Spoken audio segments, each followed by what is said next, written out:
Welcome to Taking Care of Lady Business, where we put the business back in lady business. Hosted by Jennifer Justice, founder and CEO of the Justice Department, a management strategy and law firm that works with female and woke male entrepreneurs, executives, talent, brands, and creatives to build and maximize their wealth, focusing in the areas of tech, consumer product, finance, media, entertainment, and fashion. Jennifer interviews entrepreneurial women who have done it all, who will be sharing their secrets on all things business, especially as a woman. These highly successful women will share strategies and insights, including what not to do and what it takes to win. And now, here's your host, Jennifer Justice. Hello, everyone. Welcome to this edition of Taking Care of Lady Business. Today, we're venturing a bit into the music industry, but more, genre specific, but, still talking about business in general. We are today speaking with the amazing hyphenate of Binta Brown, who her current job is head of operations at Keep Cool, which is a record label, as well as the founder and CEO of Omelu Projects. Welcome, Binta. Hi. How you doing? I'm good. Thank you for coming on today. You're located in Chicago, yes? Yep. Right. So let's talk a little bit about what you're doing now, what this means, head of operations at the record label and Omelu Projects. And then we're going to get into how you got there. Awesome. So I'm going to start with Omelu Projects first. So Omelu is Omadel and Lillian. Those are my two grandmothers.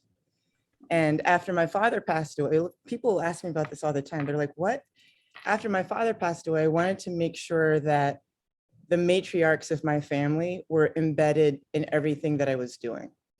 And so I said, all right, my business, like the thing that I do every day, I'm going to call it Omelu after both my grandmothers, so that every day, every time I'm sending out an email, anything that I'm doing, the women who led our family are part of what I'm doing, that they're not just in my DNA, but that they're in my corporate and my professional and my money-making DNA.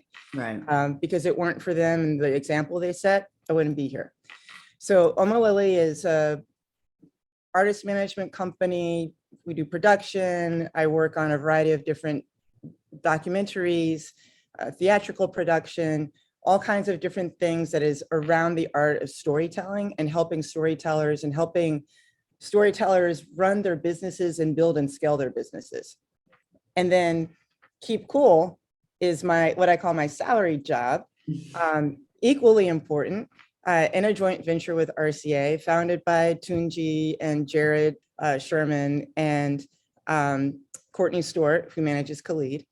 And there I look after the day-to-day business and I keep the wheels turning, I make sure that, that the artists are getting what they need and that their music is coming out and that it's getting scheduled and that the deals are getting done and that we're operating, right. And it's really basically everything you could possibly imagine, including in some cases, one of our artists ended up without management. So stepping in to make sure that it didn't seem like they don't have management.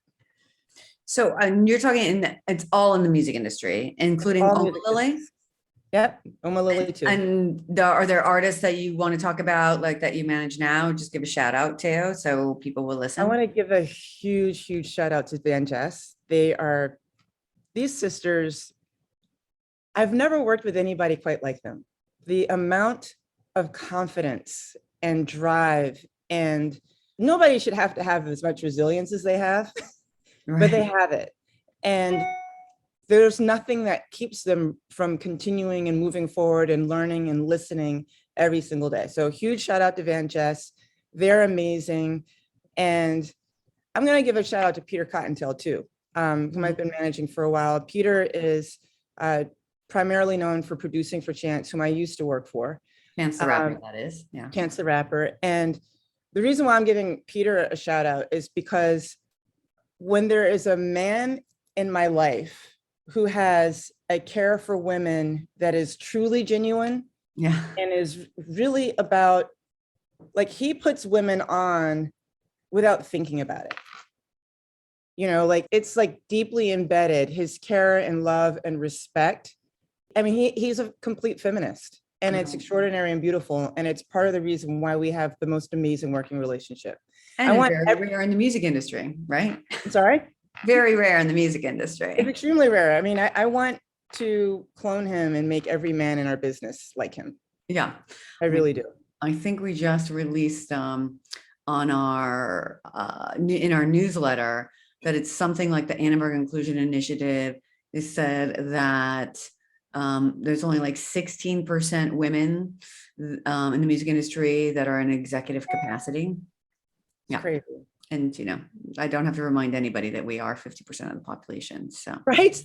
Yeah.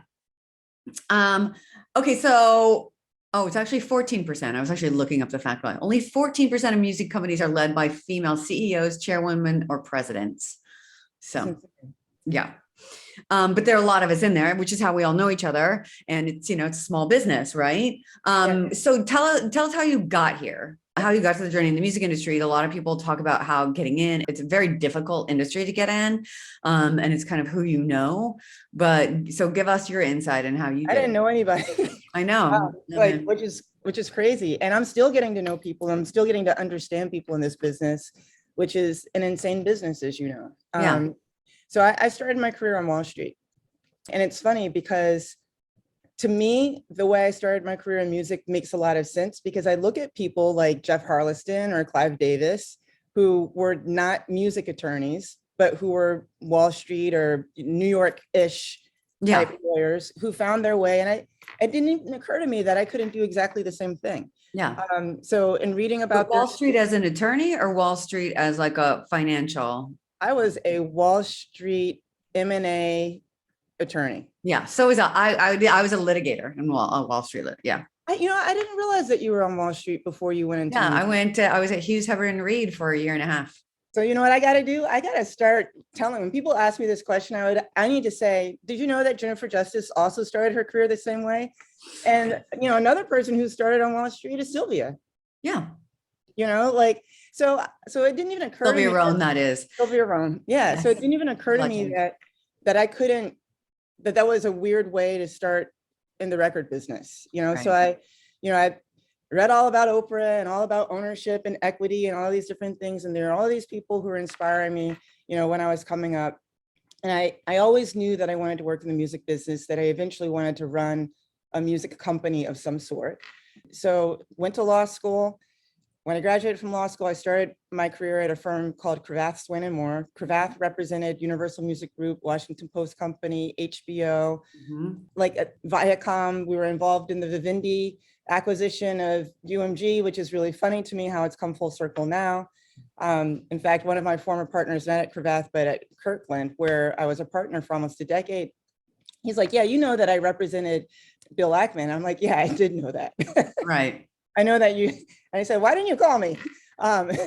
You know, so I started on Wall Street. I went to Cravath. I learned all of the corporate stuff. I did mergers and acquisitions. I did secured transactions. I did IPOs.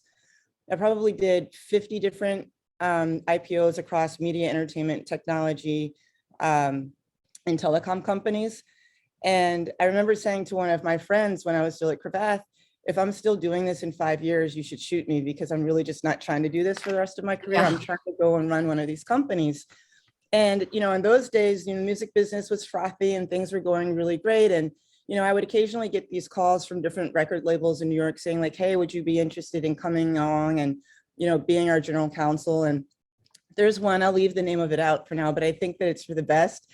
But it didn't work out. I'll never forget this. I was getting into a yellow cab. My BlackBerry goes off and it says, don't show up.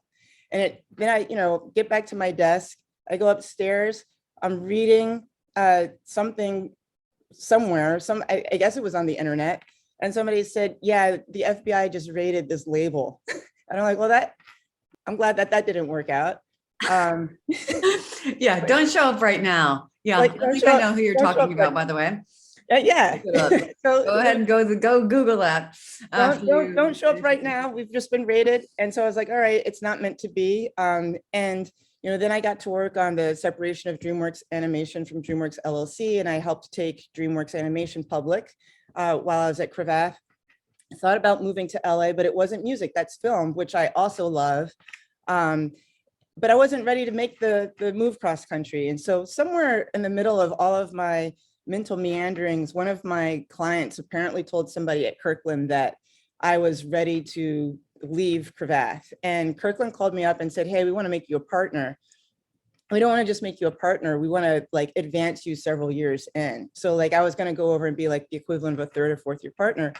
I remember calling my dad and saying like, should I do this? And he was like, yeah, like worst case scenario is like you make a lot of money for 1 to 2 years and then you go and do what you want to do. Right.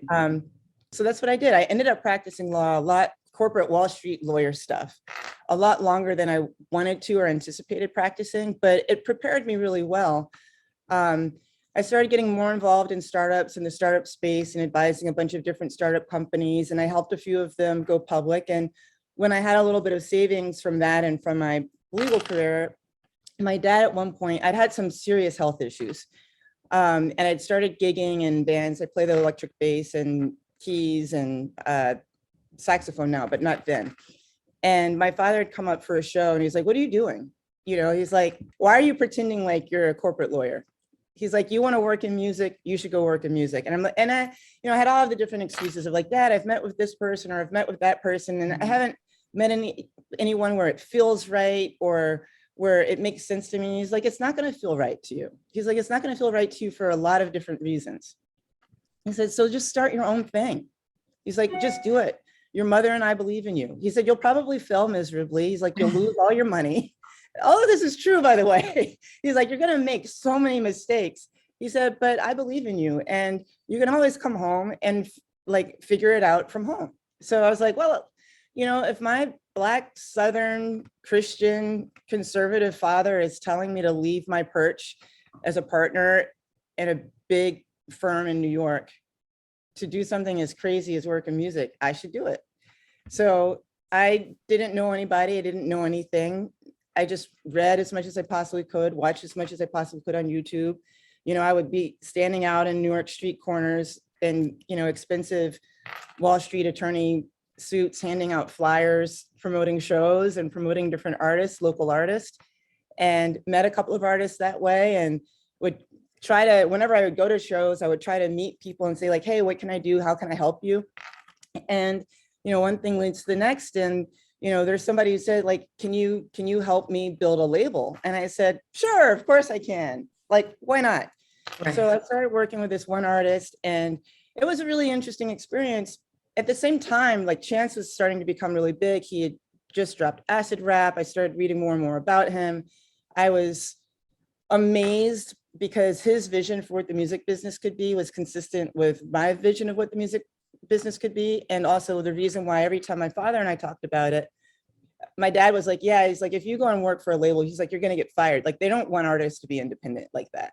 Mm-hmm. He said, you're talking about using the technology in different ways to create fairer contracts and more ownership. He said, but that's not how like, first of all, the business is in free fall.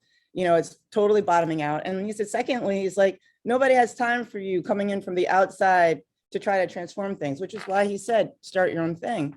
So one thing leads to the next. I find myself in a recording studio with Chance a couple years after, like not even a couple years after that, but shortly after that, I start talking with his manager.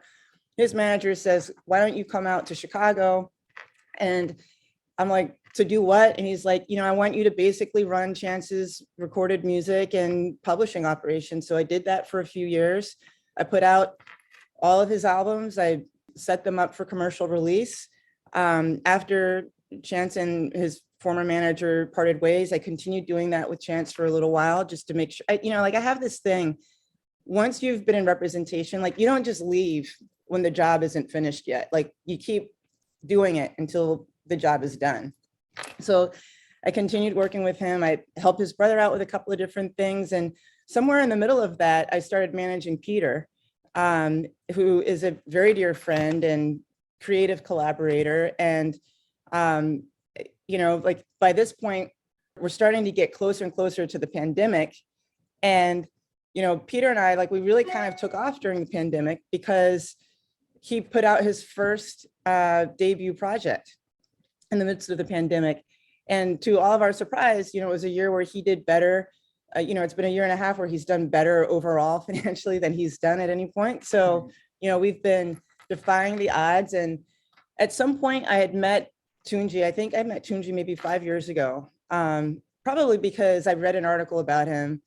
And I'm pretty sure that if you had access to some of your old email addresses, you have an email from me somewhere in there. Yeah. And it might've been because I would just send emails to people saying like, hey, I'm new to the music business. I don't know anything, but I'm smart and I'm really good. And I'm going to be really good. I just don't know anybody. And can we be friends? Can we get a coffee? And I think that you had probably, I think I did send you something and you had just left, I think the firm, either the firm or you just left Jay, or I can't remember what it was. So what year was it that you started working with when you moved to Chicago? I moved to Chicago probably like I effectively moved to Chicago in 2018. But I had been in and out of Chicago since 2016. Okay. Like I've been going back and forth. You were working with Chance from 2016. Not technically. I was working with one of his collaborators. Got it. That and I was super, super focused on working with his collaborator. And then the team was like, well, maybe you should come and be working with us. Yeah. I was like, all right. So when you were doing that, okay, so you were an M&A attorney and you were doing all of these big like deals, right? For multi-million, hundreds of $1 million companies, $1 billion companies, et cetera.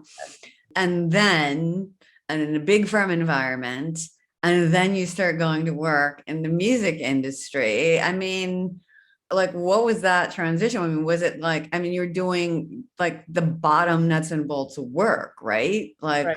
What were the things that you were doing? In the music business? Yeah, I know. Well, yeah, when you were doing like, I mean, honestly, were you operating as a lawyer or you just went like, just straight into like operations? I was doing business affairs work. Yeah. Which is what to you like define? Because I think there's a different definition of that than other industries. I define it as negotiating every contract and setting up. I define it as business development. I define it as legal. I define it as if there is a business relationship that's being negotiated or structured. I define it as that. I define it as strategy, because when I came into the music business, one of the things, and like working with managers and small management companies, and people talk about this all the time. There's so many people who are in the music business who don't have the corporate training and the corporate experience. And it's not that we get lucky. People work really hard. People are hustling, but they don't have that additional set of knowledge. But what they do know is enough to be able to figure out how to take their artist from zero to like superstar. And it's not necessarily an overnight thing. It can take anywhere from 4 to 10 years, to go from the beginning to the bigness, to the ceiling, whatever a ceiling is for an artist. And there's not always that much time to become sophisticated in terms of how you negotiate from a corporate perspective. And a lot of managers leave it to attorneys. They leave it to other people, or they just kind of wing it. And so I told people, I said, my job when I started working on Chance's team was I was supposed to be like the Jennifer Justice of Chicago, and you're referring to me like being in like the like a Jay-Z and Rock Nation. Yeah, exactly. And like putting it together, like putting some shape and some contour on it. And, I also said, it's sort of like the Sheryl Sandberg, like you go in as an operations person, start creating a business around this thing that these guys have been working on and putting some structure on it. So some cleaning up, putting like, making sure that everything stays in the wheels like women do. Why we come in and clean everything up and like, it's why my company is called Omalilly. And why, and when you're doing this, how many women were around? None, except for the ones I hired. Right. You were the only. I've only ever hired women. There's one guy, I probably shouldn't say this. My attorneys would say, don't do this. But like, there was one guy I hired and I was like, this is not, your work ethic is not compatible with what I'm trying to achieve. It's not compatible. I love it. So not compatible. So this isn't gonna work. Right. So I was like, bye-bye. Right. And so then, So what do you think those skill sets that you had from transitioning from a big Wall Street attorney to then like operating this company to then management? And then how is that different for people who in this, like the people who are listening, they like don't, necessarily know how the music industry works. So, I find that I have to be a lot more gentle with people than I ever had to be with people on Wall Street. Yeah. Like in Wall Street, I'm not saying that I was one of the people who screamed, but I could just be very direct. Yeah. And because everybody was, it wasn't an emotional thing. There was no feelings on Wall Street. It was kind of like, if you're going to stand in the way of a company's billion-dollar IPO, you don't want to be that person ever. Like in the music business, there are all of these emotional sensitivities, and so much of what we're measuring in the music business is vanity. And so it's taken me, I'm still getting used to, I'm still not good at it. I still have moments of just being like, what's wrong? Like, come on, like, let's go. But like, there are these moments of just needing to be deeply sensitive and, like finding another way strategically. But in terms of the nuts and bolts, the transition was first, my contracts went from being this thick. Yeah. And like to being this thick. But there's so much more risk in a contract that is this thick versus a contract that is this thick. Right. Because in contracts that are like this, like people have really thought. By the way, for those people who are just listening, she's being like 3 inches versus like nothing. Oh, sorry. Yeah. So 3 to 5 inch contracts or like deal books, I could have a deal book that would be the entire wall behind me, which is, I don't know, 12 feet. Which is like, 70 trees, by the way. Exactly. And, like record industry contracts, so I can read them a lot faster, but I have to read them much more carefully. Yeah. Because there's so much that's missing. There's so much nuance that's missing out of them. And there's a lot of lore that goes with it as well. And you would not think that a music industry contract would be more complicated because it's shorter than, an IPO or M&A purchase agreement, but they're much more complicated. And they're complicated because you're dealing with real people. You're dealing with personalities, you're dealing with people who just have sort of like a way of doing business with each other and a common understanding. Things aren't legislated necessarily in the same kind of way. But there's also a suspicion that the key people and the principal people are not actually reading their contracts. And so, like to come in and to be a person, like as a manager, the number of attorneys who are like, wait, you're reading the contracts. And I'm like, yeah, like, don't all the managers read the contracts? No. They're like, no, none of our managers read the contracts. And sometimes that irritates people.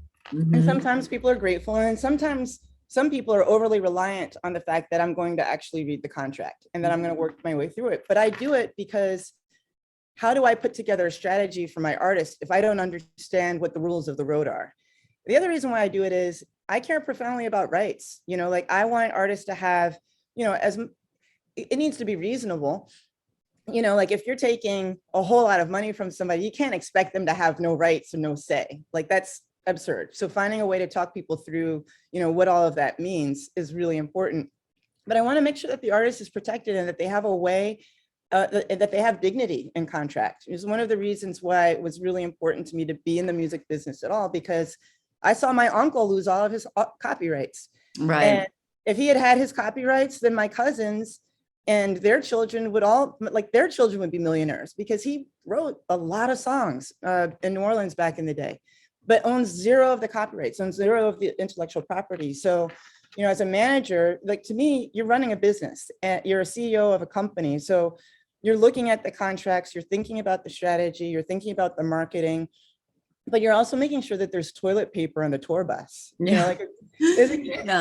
Well, that is, you referenced something before that you were saying, an artist isn't necessarily, they're not overnight, right? It's usually like a 4 to 10 year career trajectory. They're like mini businesses, right? Like when they're businesses that flourish, and you and I both had the luxury and privilege of being like in, with 2 different people, me with Jay-Z, you with Chance the Rapper. It's like they did things on their terms and grew from nothing to massive. And while they had successes along the way, it's like you can lose that unless you build Right. this real foundation, and you can build it in a way that like will actually not go away, versus like an album. You're only as good as your last album. Well, when you've had 20 of those, then you're good. You know what I mean? Great. And so you've built a real like, catalog and a real business, that has real assets. And I mean, in music also, like, we're diversifying too, right? Because like you said, like,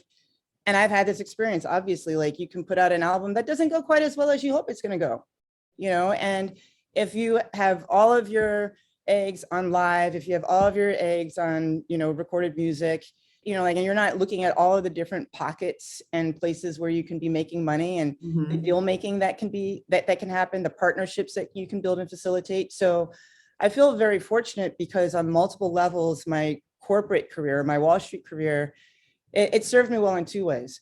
One, I'm going to get to in a second, but in terms of the day-to-day of how to operate and build a company, I've worked so closely with corporate CEOs who've had to build large companies and sustain them, and who've had to hedge risk and to find different ways to continue growing and dealing with different personalities.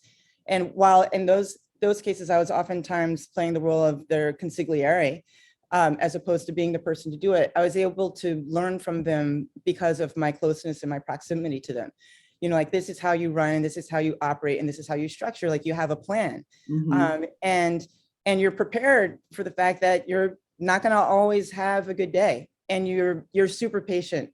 The other way that being a corporate lawyer prepared me really well is that because I was working with companies like Time Warner and Universal Music Group, but at the parent and the corporate finance level, I got to understand what the people at the top of the company are really thinking, and these are the companies that are doing deals with our artists. Yeah. And even artists who are totally independent, like a Chance or like a Peter CottonTale, they're still doing deals with these companies, right? Like, they're not, and they're doing deals with these companies because they're doing deals with people who are assigned to the companies and have a contractual relationship with them.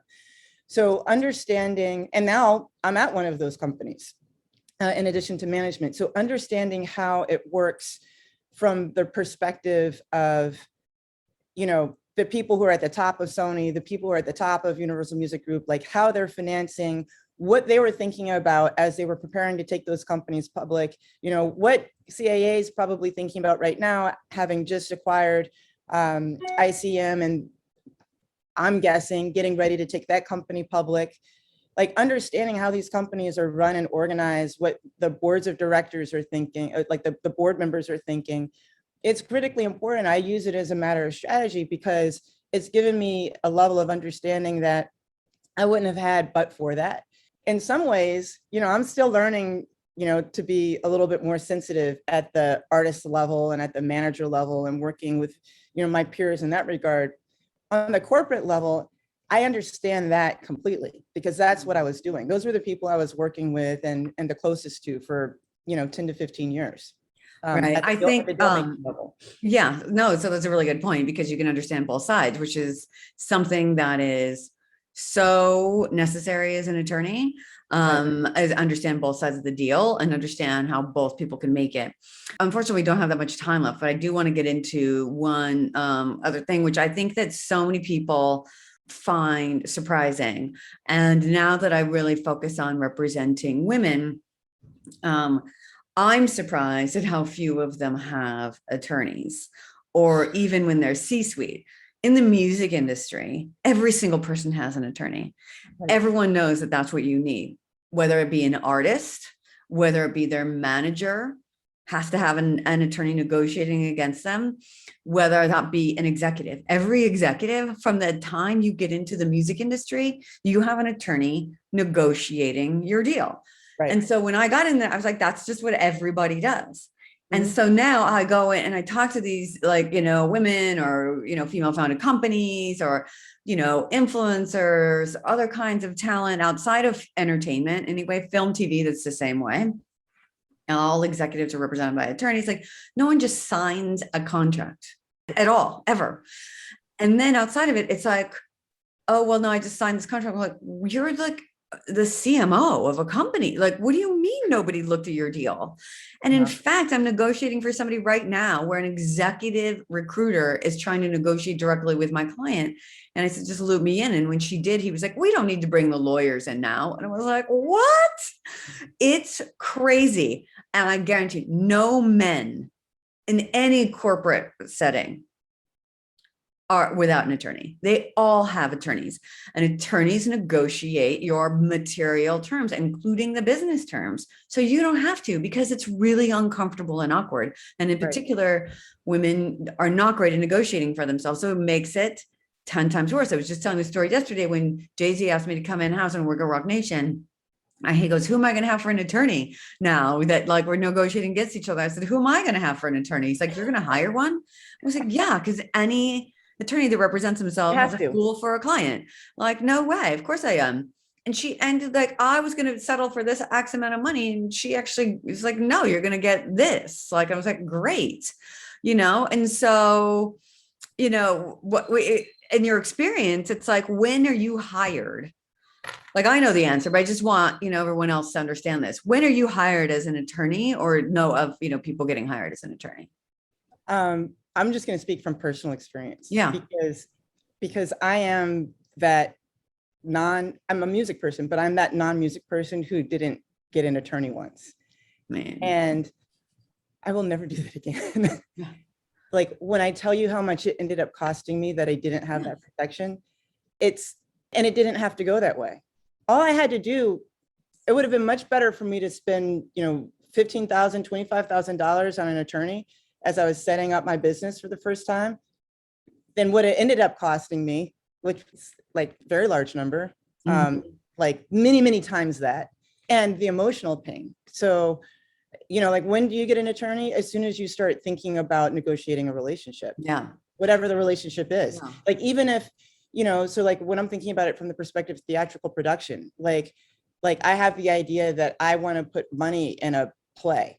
I call my attorney. Like, I am thinking, like, if I were thinking about leaving a role, I would call my attorney just because I'm thinking about leaving the role. Yeah. Not because I've left the role, not because I'm accepting another role, and not even because I'm interviewing. Like, I would call an attorney now, like, for any time I'm having the thought, because attorneys are trusted advisors, and they can help guide you through the thinking, especially the good ones like you, like, help guide people through the thinking and what they need to know. And I was that person you're describing who, when I left my career, and actually when I left my firm, I did call somebody after I'd left and say, hey, can you look over this stuff? Because I wasn't sure. And I didn't, like, those are my former partners. I wanted to make sure that I had a relationship with them, like, going forward, which was one of the smartest things I could have done, because now I'm all friends with them and I do side deals with them all of the time, which is great. Serve on boards with them. And that wouldn't have happened if I started getting combative and getting into it with them myself. But for some strange reason, when I first started setting up my business, maybe it's my own arrogance. I was like, well, I'm a really good and successful lawyer, and I can do this on my own. And I can figure all of this out on my own. Right. And you know what?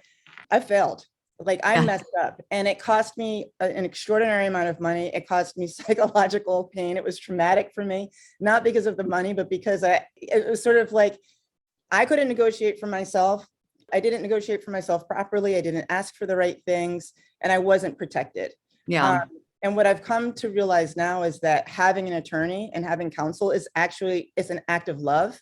It's an act of self-love. And it's also an act of love for other people around you, because you need somebody who is responsible, who's going to be looking at every single word, who's going to be, getting in there so that you can do the thing that you're meant to do, which is to operate the company, to run the company, to be the marketing person, to be the investor, whatever your role is. Like, you need somebody who can interface for you so that you just focus on that. Yeah. So, I mean, my mother laughs at me because she's like, sometimes I think you don't go to the bathroom without calling your attorneys. And I'm like, I don't. Like, because I don't know what's going to happen in there. Like, it's so important. Right. And, like, the best advice great. that I give to anybody is, look, it doesn't make us, as women, it doesn't make us less of a, and I think that this was something I struggled with. It doesn't make me less of an attorney myself. It doesn't make me less of a professional. It doesn't make me less of an executive to have somebody who's by my side. Yeah. And if the guys are doing it, I'm going to do it too. And I'm going to make sure that I have even better people representing me. Because you're right. Like all of the guys have protection, like always. And they, I don't know, sometimes I'm just gonna be blunt. I think that men sometimes have the expectation that we're not going to be represented. Yeah, I know. I totally agree. And that's why they say these things. It's this person I was just talking about is a male. And that's why, it's why I started the Justice Department, so we could build that matriarchy and give each other business, only each other business. Because the other thing on top of that, and all that amazing and great advice you just said, and is that women need business. And so hire them. I made this point in an ABA meeting yesterday. Yeah, they do. I said, stop doing all these mentoring programs. Create an environment where, because I see this happen in the music business and on Wall Street and corporate everywhere. Yeah. If a person doesn't have clients, guess what they don't have? A business and money, livelihood. Yes. Hire them and pay 20% more than they say, because they're undervaluing themselves already. That's the other thing. And don't discount people. You should pay people full freight, and you should also make sure that you're not charging less because of gender or race or any of that. Exactly. My services, I think I might have commented on one of your posts recently, or somebody put this up, and they said, why aren't women, why don't people pay? It was on Twitter. It was somebody else on Twitter. And they said something along the lines of, why don't people pay women or minorities as much as they pay white dudes? And their thinking was we should get just as much. And I said, no. I said, I expect to get paid more than my white male peers. Period. And there's a reason for it. I'm really good at what I do. Yeah. So if you want me to come on board and to take my time, and you want me to risk being involved in what your thing is, I expect to be compensated fairly. Yeah. And I got a lot of education behind me and a lot of experience. And now I got a lot of relationships, a lot of contacts. I can get in and out of a lot of different places. So you should be willing to pay for that. And if I'm competing against, a 22-year-old white male who's, family member was friends with somebody who basically just handed them a chunk of business, I still know that I'm better than that person, even if my father didn't hand me the chunk of business. Yeah. Well, great advice. The last thing I want to ask, unfortunately, we got to wrap this up, but the one thing, let's go to, you have all this great advice, great knowledge coming to us. Let's go to, what is the worst advice that you've ever had? Oh my God. I don't even know where to start. Okay, we'll make it short, but yes, let's just. I think it wasn't advice per se, but I'm sure all women could be on there for hours. So let's just one piece of advice. There you go. So the worst thing that I've done, aside from not getting an attorney when I should have had an attorney, the worst thing that I've done has been looking at some of my male colleagues in the music business and thinking that the way that they were running and operating their businesses was the way I needed to run and operate my business. Right. And that the things that they were telling me about how to run and operate their businesses was the way I was going to be successful. Right. And what I learned was I just need to keep doing Binta Brown and be Binta Brown. Because if I try to do it the way, white male in the music business does it, it's not going to work for me. It doesn't work. Or anybody. It doesn't necessarily work for them, but it's really not going to work for me. Yeah. So, but love that. I got so much bad advice. We should do a whole nother session. I know. Let's go on. Well, until then, thank you so much for coming on. If people want to find you, how can they do that? They can find me at BATNIB on either Instagram or Twitter. And I check my DMs. I don't respond to them if it's crazy, but I do check my DMs. So. And do you have anything for Omalilly Projects? Do you have a website or? I actually do have something for Omelu, but I haven't really serviced it lately. I should. I think I might relaunch something in the next 6 months. All right. Awesome. Then you have her Instagram. Well, everybody, thank you for showing up. Please remember to subscribe, and let us know what other kinds of categories or topics that you want to hear. Thank you for coming to this edition of Taking Care of Lady Business. Until next time, I'm Jennifer Justice. Thank you, JJ. Thank you. Bye.